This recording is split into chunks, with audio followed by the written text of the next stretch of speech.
queridos amigos, prazer enorme estar aqui no Antônio Cruz, porque aqui foi o berço da nossa fala, tanto minha como de Abigail, que vocês já conhecem.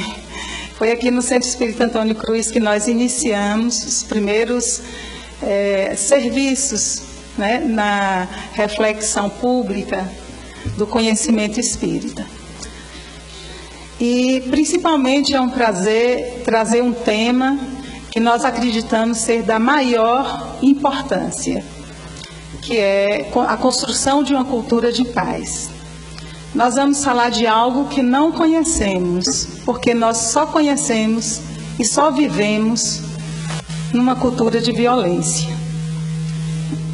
Mas nós precisamos começar a refletir e a anunciar a possibilidade de juntos organizarmos um novo modo de viver. Para nós falarmos sobre a paz, precisamos primeiro estabelecer uma delimitação. E a nossa delimitação será a paz social. O nosso recorte conceitual será a paz como uma contraposição à violência. Nós entendemos que seja tão importante esse tema, e Jesus nos trouxe essa consciência, inclusive com ele reservou 2 bem-aventuranças à paz. Uma delas foi lida aqui no texto inicial. Bem-aventurados os mansos, ou bem-aventurados os pacíficos, porque eles herdarão a terra. E bem-aventurados os pacificadores, porque eles serão chamados filhos de Deus.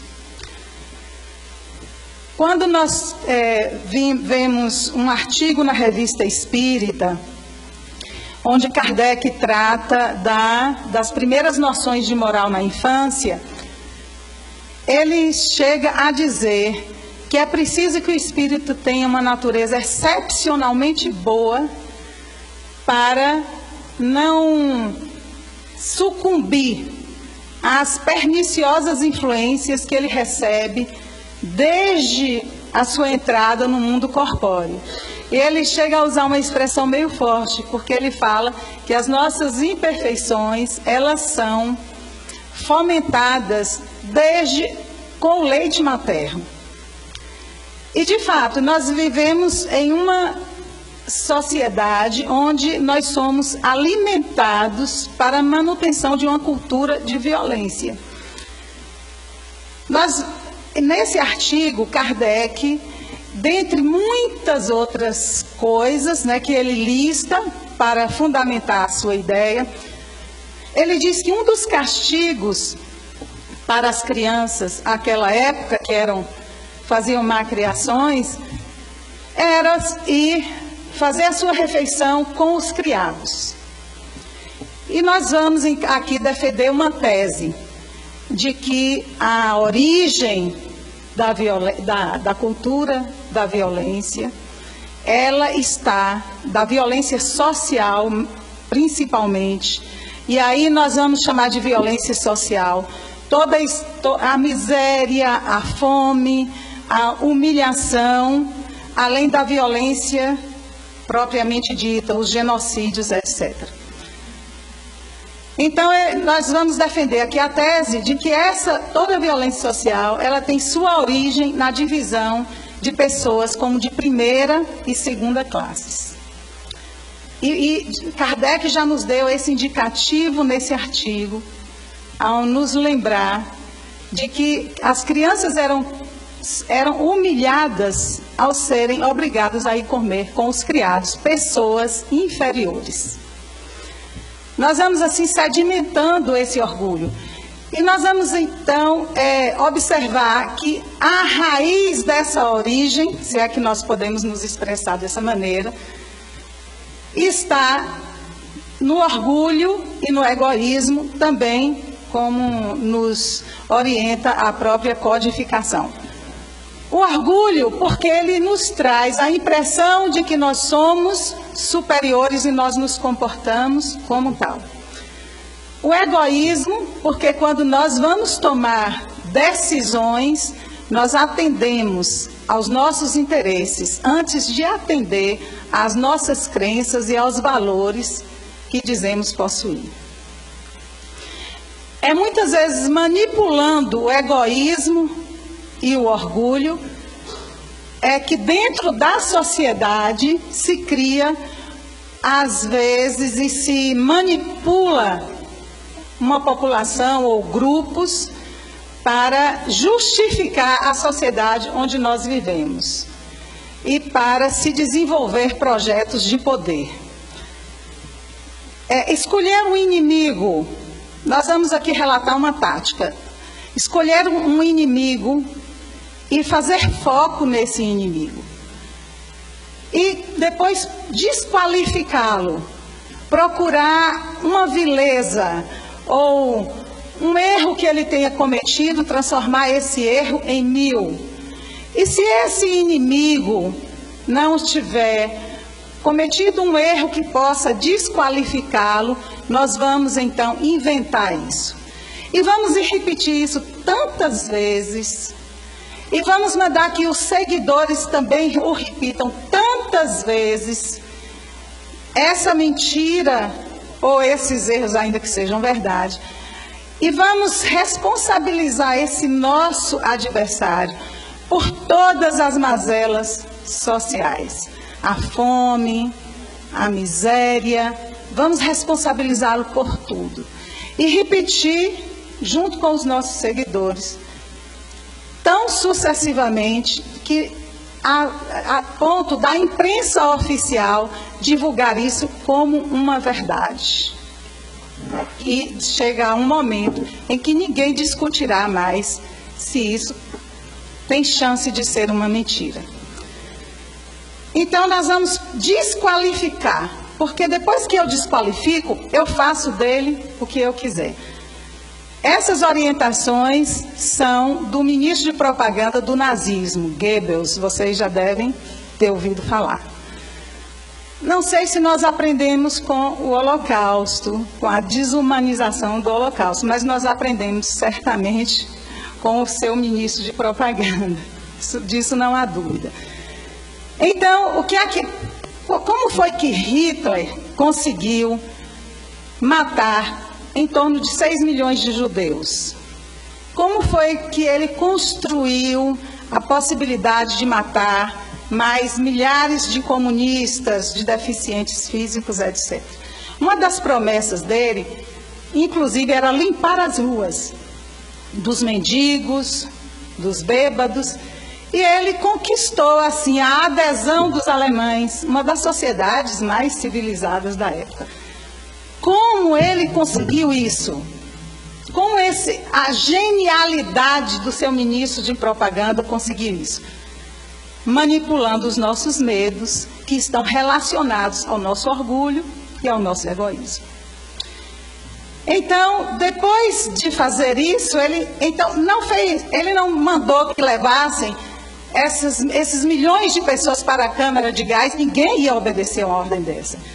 Primeiro, eles foram desqualificados. Então, os judeus, eles não eram mais gente, eles eram uma praga social, responsáveis por todas as mazelas da sociedade. E uma vez entendido dessa maneira, ficou muito fácil destruir, humilhar, destituí-los da sua própria condição humana, destruir a sua dignidade e assim, sem nenhum problema, mandá-los à morte, aos milhares. Quando nós parece que estamos assim exagerando um pouco, mas nós estamos construindo a nossa tese. Porque, a princípio, nós vemos aí a divisão de pessoas como de primeira e segunda classes.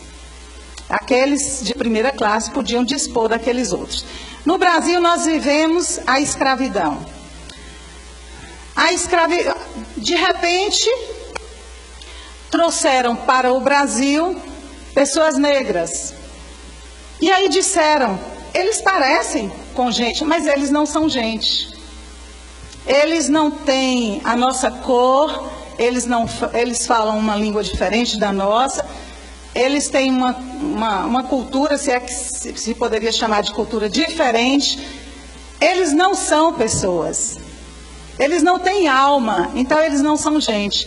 E se eles não são gente, nós que somos, podemos dispor deles do modo como nós desejarmos. E a partir daí, nós vimos o que ocorreu. Os reflexos da escravidão, nós estamos vivendo até hoje, porque nós temos uma sociedade que ainda discrimina pessoas em razão dessa condição, porque nós somos espíritos que passamos nas nossas várias existências por essas sociedades, por esse entendimento, por essas ideias. A escravidão está muito próxima de nós. Então, se nós formos observar como nós educamos os nossos filhos, desde os primeiros momentos, quando alguém toma de uma criança no seu colo, e essa criança lhe arranha o rosto, ou puxa os cabelos, em geral, o que é que nós fazemos? Nós lhe damos um tapa na mão e dizemos, é para você aprender a não bater. É assim que nós ensinamos as nossas crianças, batendo a não bater. Quando nós exigimos o respeito dos nossos filhos, nós não dizemos assim, me respeite como eu te respeito. Nós dizemos, me respeite porque eu sou sua mãe. Então, se não for mãe, não precisa respeitar. Me respeite, respeite as pessoas mais velhas. E se ele for uma pessoa mais nova, ele não precisa respeitar? Então, o tempo inteiro nós estamos dividindo as pessoas por categorias. A questão é, onde se acomoda essa divisão que traz essa sociedade, onde a nossa cultura é de violência? Ela se acomoda nas nossas próprias imperfeições. Porque nós, como temos esse entendimento, não é? Porque o sistema, ele é perverso, ele faz que nós acreditemos nisso. Então, é muito fácil manipular quando pessoas que já estão predispostas a acreditar nisso. Para falar para vocês, apenas como um exemplo pessoal, para que nós entendamos isso que eu estou dizendo de uma forma bem didática. Uma certa feita, eu recebi em minha casa uma menina para morar um tempo conosco. Uma menina simples, de uma classe social mais baixa que a minha. Eu dei a ela um quarto pequeno da minha casa. E tinha as minhas justificativas. Nós sempre temos as nossas justificativas. Passado um tempo, foi morar em minha casa a filha de um médico, uma outra classe social. Eu não lhe dei esse quarto, eu lhe dei um quarto melhor. E eu pergunto, por que que eu fiz isso? Eu me envergonho de dizer que fiz. Só estou dizendo como exemplo para que vocês tenham a coragem de dizer a si mesmos que nós já fazemos essa estratificação dentro de nós e por isso nós abrimos campo para que as pessoas que são detentoras dessas ideias, formadoras de opinião, adeptos de uma cultura violência, para que elas, a partir de agora, não encontrem em nós um instrumento fácil de manipulação. Eu vou seguindo e nós vamos defender toda a nossa tese. Estranhamente, nós vamos falar da sociedade muito mais de violência do que de paz. Agora vamos visitar o Evangelho de Jesus. No Evangelho de Jesus, nós temos lá uma cena de uma mulher adúltera, prestes a ser apedrejada, pelos homens que acreditavam ser detentores da moral da época. E de fato eram, da moral no sentido estrito da palavra, dos costumes, etc. Essas pessoas, então, pretendiam apedrejar aquela mulher, porque ela tinha adulterado. E aí Jesus diz: atire a primeira pedra aquele que estiver sem pecado. Antes de entrarmos mais profundamente nessa questão, eu quero lembrar que uma das violências sociais que nós temos, ela está fincada no machismo estrutural. E a religião tem uma grande responsabilidade nesse machismo estrutural. Se nós formos observar a interpretação literal do mito Adão e Eva, como é trazido pelas religiões tradicionais, nós vamos encontrar ali Adão morando em um paraíso, mas ele estava se sentindo só, faltava alguma coisa, então Deus resolve criar uma mulher. E não foi, nem foi da parte mais nobre de Adão, foi da costela mesmo. Então, da costela de Adão, ele tira uma mulher para atender Adão, para distraí-lo, para que o paraíso para ele não ficasse tão tedioso. A partir desse dia, as mulheres passaram, no momento do casamento, a jurar obediência, né, e submissão aos seus esposos. E nós vamos observando toda a sociedade nos trazendo esse tipo de entendimento, e assim ela passa a ser uma propriedade para servir ao homem, e nós chegamos até esse ponto. Se não é esse objeto, se não é meu, não será de outra pessoa, então eu quebro esse objeto. Bom, naquela cena estava uma mulher adúltera. Alguém adultera sozinho? Onde estava o homem naquela cena? Parece que ninguém tinha percebido isso. E talvez muitos de nós aqui tenhamos percebido isso nessa passagem, que só estava a mulher, não estava o homem que tinha adulterado com ela. E Jesus parecia ter sido o único que havia notado, né, esse detalhe. Então, mas ele não estava ali, o que nós queremos abordar, não apenas isso. De qualquer modo, nós vamos acompanhando Jesus em sua trajetória e vimos que o que mais incomodou aquela sociedade da época, os poderosos, foi que Jesus apresentava uma nova ordem social, uma nova proposta que feria os valores de sua época. E parecia, Jesus, ele tomou Madalena como uma de suas discípulas, querida. Dizem alguns estudiosos que, como o evangelho foi escrito por homens, eles então minimizaram o papel de Madalena. Mas Jesus, parecendo que já sabia que isso iria acontecer, naquele momento clímax, onde ele colocou o ponto final na sua missão na terra, ele se apresenta primeiro a uma mulher. E também foi a uma mulher samaritana com quem ele iniciou um diálogo. A uma mulher a quem os homens judeus, né, sempre dividindo em duas classes, não dirigiam a palavra, porque eram as mulheres sujas, né, era o povo sujo no entendimento, de menos valor no entendimento dos judeus. Nenhum gesto de Jesus terá sido apenas para marcar um evento pontual, mas para deixar o caminho que nós podemos trilhar para a construção dessa cultura da paz. Bom,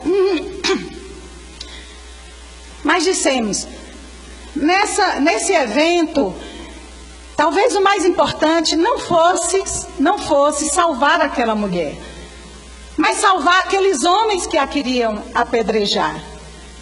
Então, aquelas pessoas moralistas de plantão, pelo menos naquele momento, eles se envergonharam e se retiraram. Rio de Janeiro, Flamengo, 2014. Um menino, uma adolescente, possivelmente que teria cometido algum furto, ele é aprisionado a um poste por um grupo de jovens brancos, com uma trava de bicicleta no pescoço.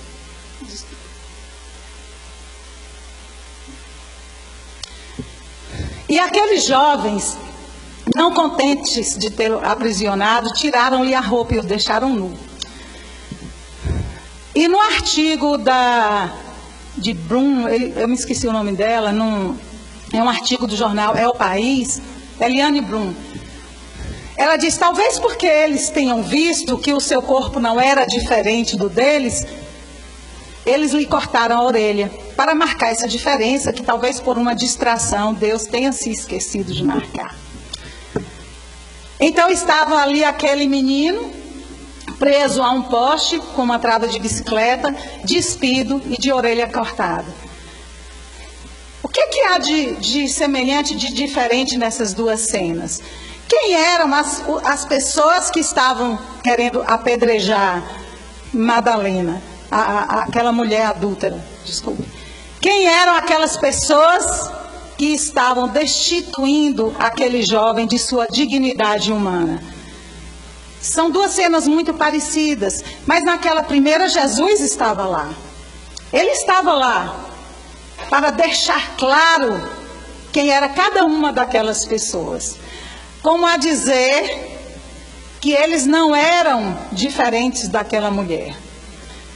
Nessa cena que nós nos reportamos no Rio de Janeiro, por que Jesus não estava lá?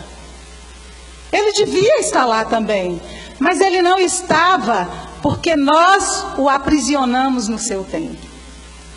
Porque o Evangelho de Jesus, quando ele é lido, Jesus estava falando àquela multidão.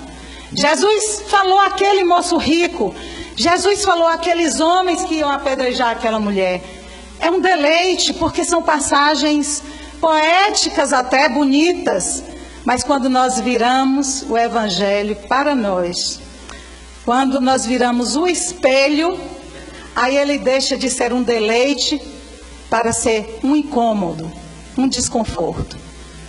Mas se nós não fizermos isso, nós não estaremos sendo dignos de nos decretar como seguidores de Jesus. Se ele foi importante apenas no seu tempo, que fique aprisionado no seu tempo. Mas nós precisamos libertar Jesus. E nessa cena contemporânea de 2014, traduzindo para uma linguagem da nossa época, nós poderíamos dizer que Jesus estaria ali mostrando: o mundo não está dividido entre mocinhos e bandidos. Porque quem tinha aprisionado aquele menino no poste foram os bons cidadãos. Aqueles mesmos bons cidadãos que desejaram apedrejar, que se sentiram no direito de apedrejar a mulher. Os cidadãos de bem. Mas nós vamos agora crucificar esses jovens que fizeram isso com essa criança numa cultura de paz. Cabe a punição. Numa cultura de paz há conflitos. Só que ela propõe uma boa gestão de conflitos. Ela propõe que as punições, elas sejam respeitosas e elas não destituam ninguém da sua condição humana. Então, naquela cena de 2014, nós encontramos aqueles meninos que não apenas eles promoveram aquela cena, mas todos nós, toda a sociedade, que autoriza as pessoas a fazerem isso, a dividirem em cidadãos de primeira e segunda classe. Eu acredito que Jesus diria, né, que nós não estamos divididos entre mocinhos e bandidos e que nós não podemos, então, nos arvorar de mocinhos e dispor dos bandidos da maneira como nós desejarmos. Mas, como dizíamos, nós não vamos também crucificar esses meninos, porque eles são produto dessa cultura de violência. É onde eles aprenderam isso, senão nas suas casas, nas suas famílias. Onde eles aprenderam isso, senão nos meios de comunicação de massa, que autorizam os bons cidadãos a disporem daqueles que são considerados maus cidadãos. É muito estranho isso, porque nós carregamos o Evangelho de Jesus, mas geralmente colocamos o Evangelho numa cabeceira e colocamos as nossas decisões e as nossas escolhas na outra cabeceira. E elas não se comunicam. Aqueles meninos, eu disse, aprenderam isso onde? De que maneira? Na forma, possivelmente, como seus pais tratavam os seus subalternos, como comentavam as questões que iam acontecendo ao redor do mundo. E eles acreditaram que isso era verdade. Eles apenas materializaram, eu só trouxe esse caso pela sua simbologia, porque eles materializaram ali aquilo que está no coração dos homens e nas suas mentes. E aquele menino que estava preso ao poste, alguém também disse para ele que ele era um bandido, que ele era um marginal. Talvez ele sentisse fome, talvez os seus pais fossem alcoólatras, apenas talvez. Talvez ele tenha crescido em meio a traficantes, e alguém disse para ele, ou a sociedade disse para ele, que ele era um lixo, que ele era um marginal, e ele também acreditou nisso. Ele acreditou nisso, aqueles meninos acreditaram naquilo, e nós temos isso como resultado. Esse é o retrato, de certo modo, claro que de uma forma dramática, da nossa sociedade. E algumas pessoas podem estar imaginando que eu esteja sendo muito dura, e talvez esteja mesmo, mas eu vou fazer uma pergunta para vocês. Se alguém, não precisam responder, se alguém se lembra desse nome, Maria Vitória, até eu me esqueci do resto do sobrenome, mas é Maria Vitória. Talvez vocês não se lembrem, não tenham ouvido falar isso no meio de comunicação. Mas eu vou essa outra pessoa talvez vocês se lembrem, ou com certeza se lembrarão, de Isabela Nardoni. Tenho certeza que 100% das pessoas aqui se lembram. E a menina Maria Vitória Veras. Imagino que não se lembre. Eu também não me lembrava. Bom, Maria Vitória Veras, uma criança de 5 meses, que foi estuprada e morta pelo padrasto, que também matou o seu irmão de 11 meses. Isabela Nardoni, eu não preciso comentar, porque todos nós sabemos o que aconteceu. Foram 2 histórias de crueldade. Qual é a diferença das duas? Quanto vale um ser humano para a sociedade? Quanto vale para nós mesmos? Por que nós nos sensibilizamos tanto com a história de Isabela e não somos capazes de lembrar do nome de Maria Vitória Veras? Quanto tempo a mídia deu para uma e quanto deu para outra? Até hoje se fala de Isabela Nardoni. Até hoje. Muitas horas de televisão. E onde está a diferença? Não é na crueldade do crime. Porque os dois foram muito cruéis, e se nós pudéssemos avaliar a crueldade, talvez no primeiro caso ela tenha sido ainda pior, porque houve estupro. Mas Maria Vitória Veras é uma menina do interior do Piauí. Isabela Nardoni é uma menina da classe média. Desculpem estar assim meio que jogando, até contrariando talvez a mensagem que foi lida aqui, mas não com a intenção de ferir ninguém, senão que sejamos capazes de encarar as nossas verdades. Então, quanto vale uma pessoa para a sociedade? Depende. Depende da sua posição social, depende da sua cor, depende do seu status. Quanto vale um homem para Deus? Quanto vale um espírito para Deus? Jorge Elerhard fez uma palestra, um seminário aqui. Eu não assisti, né? Foi até a Abigail que comentou a interpretação que ele fez daquela parábola da vinha, onde todas as pessoas trabalharam e depois o Senhor foi pagar a cada um deles. E pagou 1 denário para cada um. Alguns reclamaram, acharam que merecia mais, e o Senhor foi incisivo, 1 denário. Então, Jorge Elerhard disse, é isso que nós valemos para Deus, 1 denário. Então, para Deus, nós temos o mesmo valor. Só que, nós encontramos o apoio nessa classificação, nessa divisão de pessoas, de primeira e segunda classe. Nós acreditamos nisso, até aqueles que são vítimas disso também acreditam, Porque nós somos seres imperfeitos. Nós somos oceano, mas nos manifestamos como gota.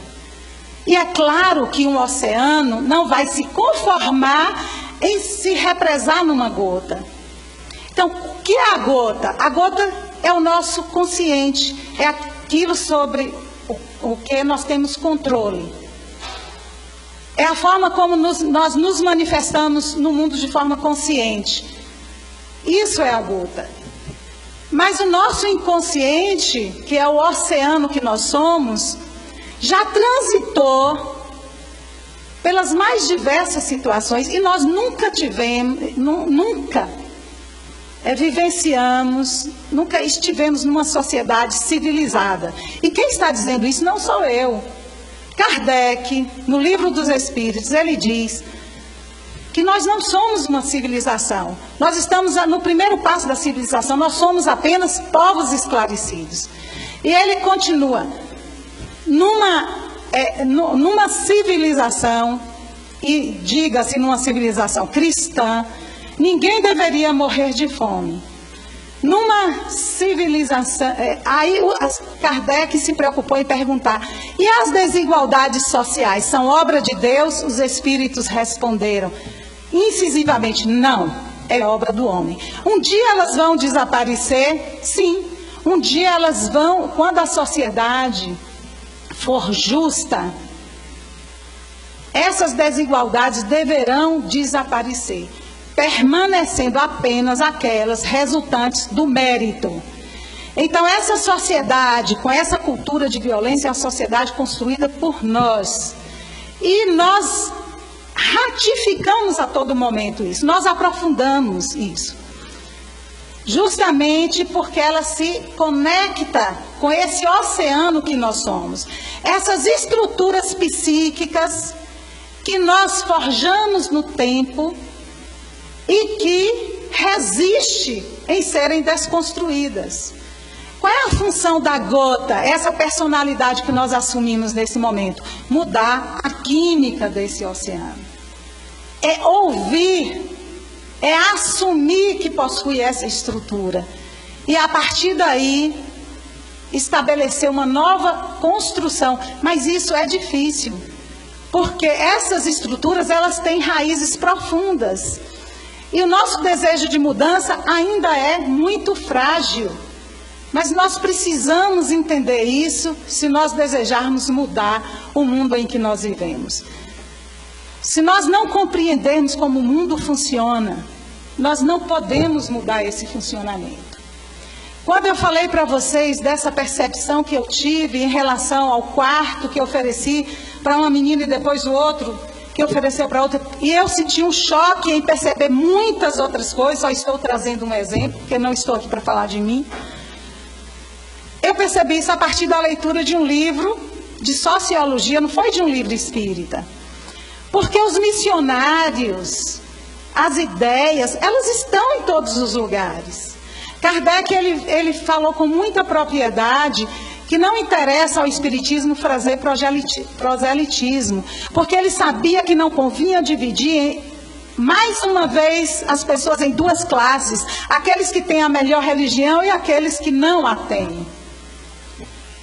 Porque isso sempre nos trouxe a violência. Nós sabemos que, apesar de Jesus ter dito bem-aventurados os pacíficos, bem-aventurados os pacificadores, nós fizemos a Inquisição, nós fizemos as cruzadas e nós ainda fazemos guerras e estabelecemos conflitos e violências a partir das mensagens trazidas por aquele que é conhecido como príncipe da paz. Ser pacífico não é algo fácil. E nós não acreditamos na eficácia da paz. Por isso nós não a utilizamos como um tijolo.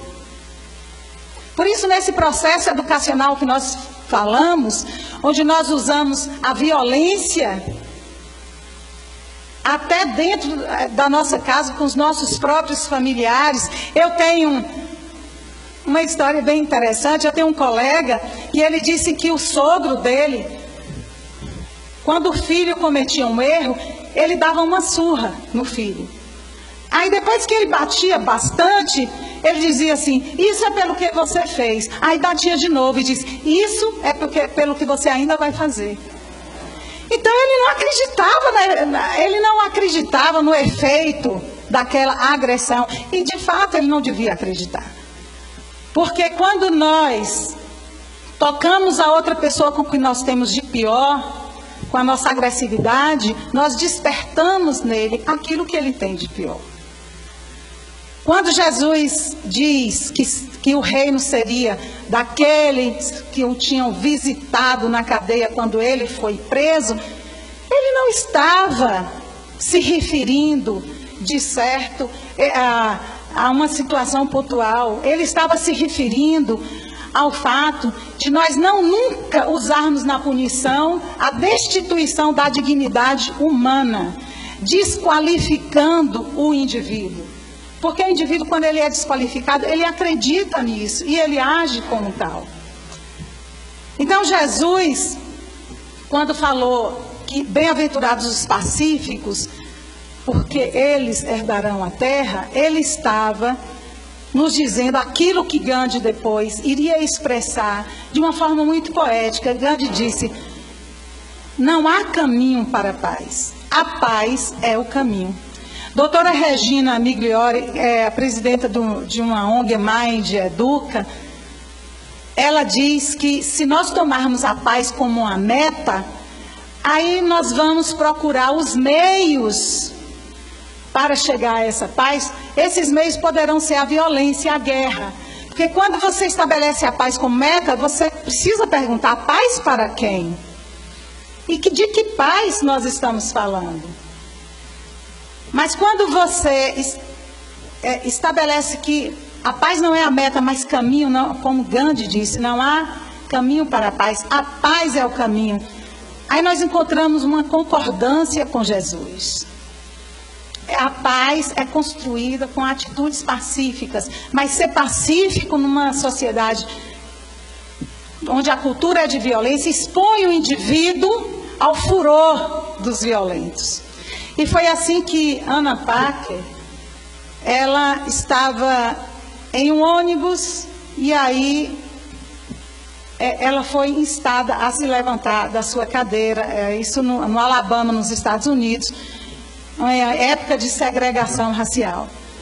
Era legal que os brancos tivessem direito aos assentos e então ela, negra, mandou que ela se levantasse, mais outros que estavam ali em alguns assentos, quando entraram no ônibus algumas pessoas brancas. Então, ela se recusou a levantar.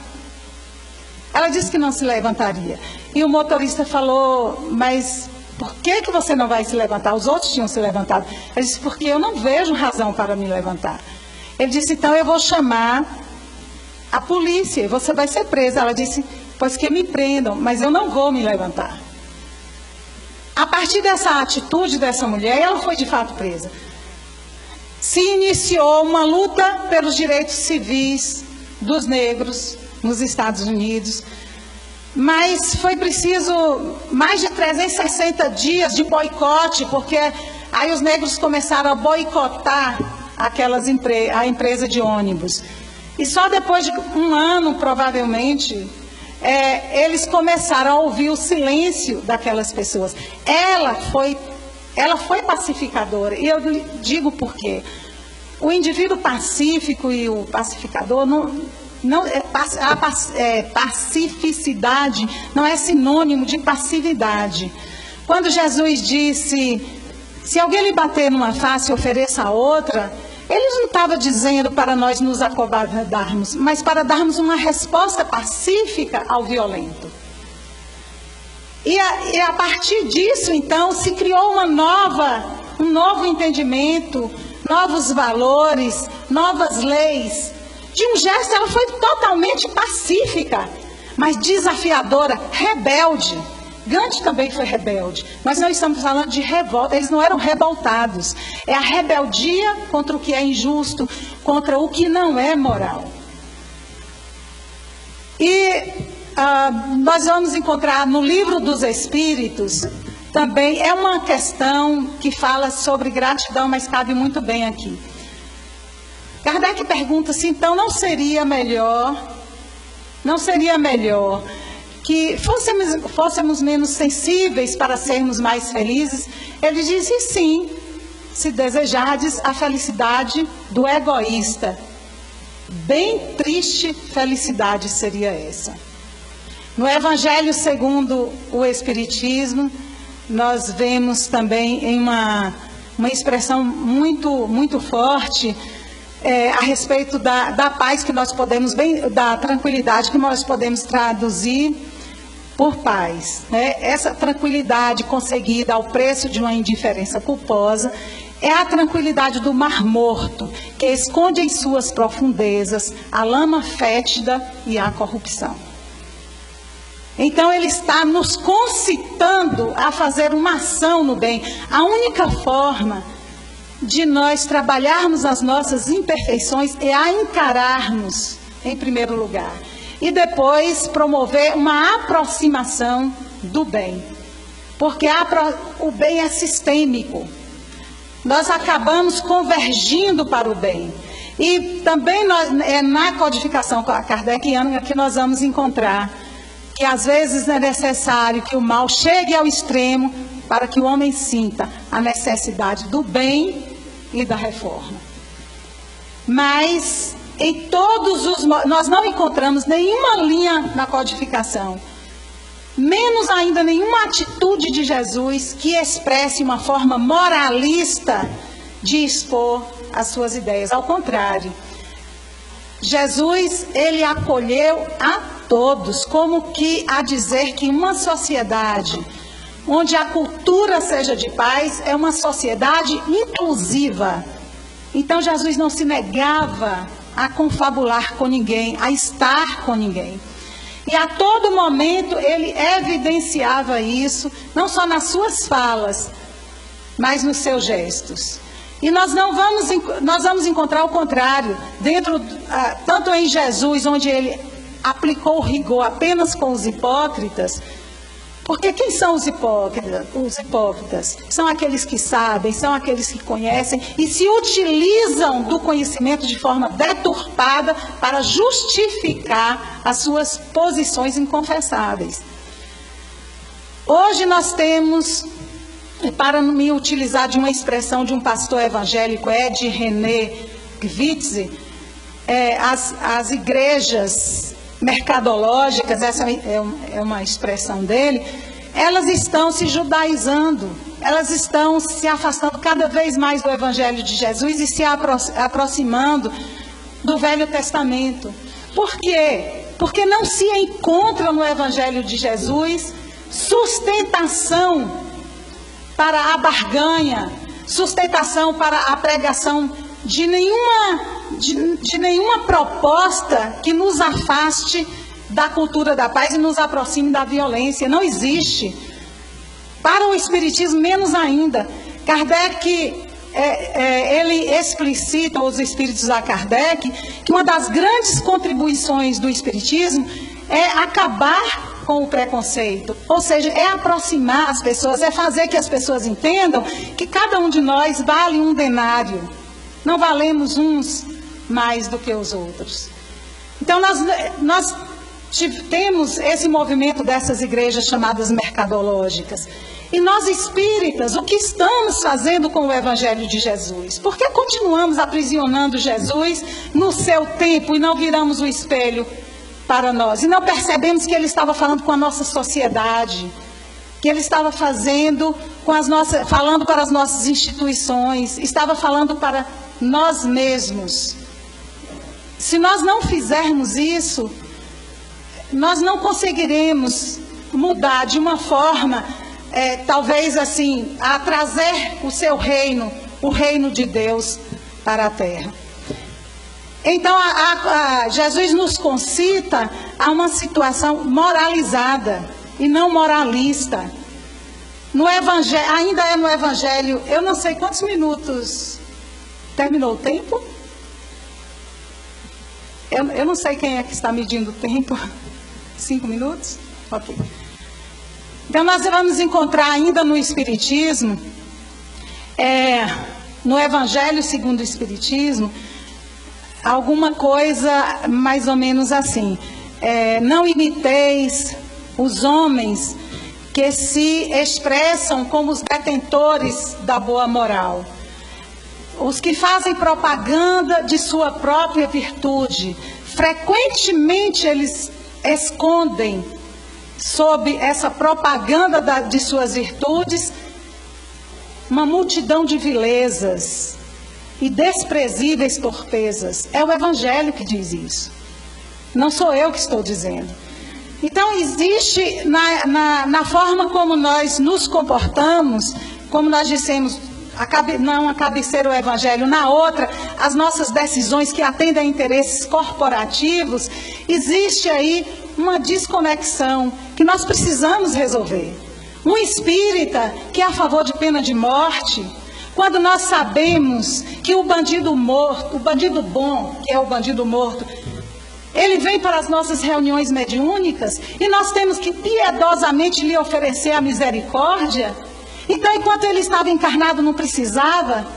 Nós queremos aqui dizer para vocês, talvez ser uma voz um pouco dissonante, porque nas nossas falas espíritas nós damos grande ênfase à vida futura. E usamos muito o nosso passado reencarnatório. Mas eu vou falar uma coisa para vocês.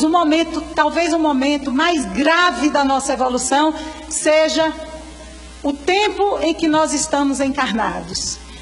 E não é senão por isso que espíritos que frequentam o nosso lar, que administram instituições do nosso lar. Nós temos um caso desse na Mansão da Paz. O pai e o filho, eles tinham praticado crime durante a encarnação. Lá eles ficaram 50 anos praticando bem, aprendendo novos valores. Na hora de um espírito desse reencarnar, eles tremem, porque eles ficam inseguros. Eles sabem que a sua insegurança pode fazer que eles sejam manipuláveis, né? E novamente possam falir nesses valores que eles passaram tanto tempo dizendo acreditar. Aqui é o campo das provas. Lá no nosso lar é muito fácil ser bonzinho. Nós somos vigiados, tanto pela nossa consciência, como pelos nossos pares, porque vivemos entre pares. Então esse é um momento grave. Nós não temos o direito de usar a reencarnação para justificar essa sociedade cruel em que nós estamos, que é produto do egoísmo humano, como disse a codificação Kardec, não é obra de Deus. Isso é desonesto. Isso é justificativa para que nós nos acomodemos nos nossos privilégios e nas nossas posições. Por que um espírita que sai à noite para servir sopa para pessoas que ele não conhece, para pessoas que às vezes são drogadas, ele não chama nesse momento essas pessoas de desocupadas, ele não as chama de vagabundas, são pessoas. E nesse momento essa gota está querendo encontrar espaço para desenvolver a sensibilidade social. Porque a sensibilidade pessoal é apenas o primeiro passo para o desenvolvimento da sensibilidade social. Agora, no momento em que o Estado faz um projeto de inclusão social, aí essas mesmas pessoas são tomadas de ódio, são tomadas de raiva. Eu não entendo. Se as minhas mãos podem alcançar 10 pessoas, as mãos do Estado podem alcançar milhões, então o que eu quero? Ser ainda aquela pessoa boazinha, superior, para manter o meu status, porque isso não tira o meu status. Quando eu estou servindo a sopa, ou quando eu estou lá no projeto de gestantes, que é o nosso caso lá no Sintonia, eu não estou perdendo o meu status, ao contrário, eu estou ganhando mais um. Porque eu sou aquela pessoa alba, que tem aquela casa boa ali na Sapitinga. Mas olha, mas ela é tão boazinha, ela se preocupa com os outros, está ali no projeto, no Sementinha. Então eu ganho status. Aproximar essas pessoas de mim significa perder status. Porque elas vão sentar comigo no mesmo restaurante. Aí o aeroporto que eu frequentava era tão confortável, mas vai parecer uma rodoviária. Essas pessoas, o meu filho estudará com o filho da empregada, né, ou com aquela outra pessoa da rua. Por que isso nos incomoda tanto? Afinal de contas, nós não desejamos o bem de todos, ou nós queremos continuar sendo os superiores que atendem os necessitados? E onde foi que isso encontrou voz? Nas nossas imperfeições. Há algum tempo atrás, essas vozes estavam caladas, porque era tido como politicamente incorreto. O indivíduo que pudesse contrariar esses valores do grupo, que tivesse valores evangélicos, ele seria calado, seria repreendido. Aí nós vamos para a rede social, para o mundo digital. Lá nós encontraremos muitas pessoas, também espíritas, que têm o mesmo discurso, que usam o evangelho em uma cabeceira e nas redes sociais usa os seus interesses corporativos. É preciso fazer que essas duas cabeceiras se comuniquem. Então, nós não tínhamos apoiadores no nosso grupo fisiológico, mas nós encontramos pessoas que pensam como nós, e isso nos fortalece. Isso é ruim? Isso foi bom. Isso foi uma das melhores coisas que aconteceu na nossa sociedade, porque isso nos deixou nu. Quem ficou nu naquela cena de 2014 com aquele menino, não foi aquele menino só. Todos nós ficamos nus diante do Evangelho de Jesus quando ele é virado para a contemporaneidade. Então nós encontramos todos esses elementos aonde eles não existiam antes, existiam. Eles estavam aqui adormecidos, sufocados, mas agora nós não conseguimos mais calar. As redes sociais, elas não nos deixam mais calar. Nós não construímos uma cultura de paz apenas com grupos de oração. Aquelas mensagens sublimes que nós colocamos no grupo do Centro Espírita, e que às vezes é tão diferente daquelas outras, quando nós somos expoentes da cultura da violência em um outro momento, isso deve ser confrontado. Afinal, quem somos nós? Nós sabemos, nós somos essas duas pessoas. Aquele oceano que quer se manter como estava, e essa gota que quer mudar essa química do oceano. Isso tudo somos nós. A questão é, quem nós desejamos ser, afinal? O que nós desejamos que prevaleça? Então, a vida que corpórea, as nossas instituições, as nossas decisões, elas afetam as outras pessoas. A coisa que eu mais estranho é que os bons espíritas, por favor, não me entendam mal, nós não temos, nunca poderemos trazer política partidária para os centros espíritas, como algumas igrejas vêm fazer, nunca. Mas nós precisamos levar os nossos valores espíritas e cristãos para dentro das nossas decisões políticas e sociais. É muito estranho que uma pessoa que fala em caridade e que se preocupa com os outros, diga que é indiferente às questões sociais e políticas. Porque na hora que ele vai depositar o seu voto, na hora que ele vai falar nas suas redes sociais, ele vai agir como um animal político que nós somos. E se ele foi indiferente, se ele optou pela ignorância, depois ele vai nos jogar dentro das suas decisões, que não importa o que você faça, tome as decisões de acordo com a sua consciência e do seu entendimento, mas não tenha orgulho de não se interessar pela forma como o mundo material se estrutura, se organiza. Porque a vida futura, a única importância da vida futura é nos dar segurança e tranquilidade, que as coisas não se acabarão por aqui. É só para isso, não é para nos acomodar em relação a nada e nem minimizar a importância da vida corpórea. As nossas encarnações passadas não devem servir para justificar o sofrimento alheio. Quem sofre tem pressa e nós não podemos ajuizar a esse respeito. elas servem apenas para nos tranquilizar em relação às nossas próprias dores, para nós termos consciência de que não somos vítimas de injustiça e para nós entendermos o nosso papel no mundo em que nós estamos, que segundo o Livro dos Espíritos, é fazer a nossa parte na obra da criação. Desculpem se o nosso discurso foi meio um confronto, né, entre essas duas cabeceiras, porque o nosso desejo é que elas se comuniquem, que nós resolvamos as nossas dissonâncias cognitivas, não nos escondendo delas, mas as enfrentando.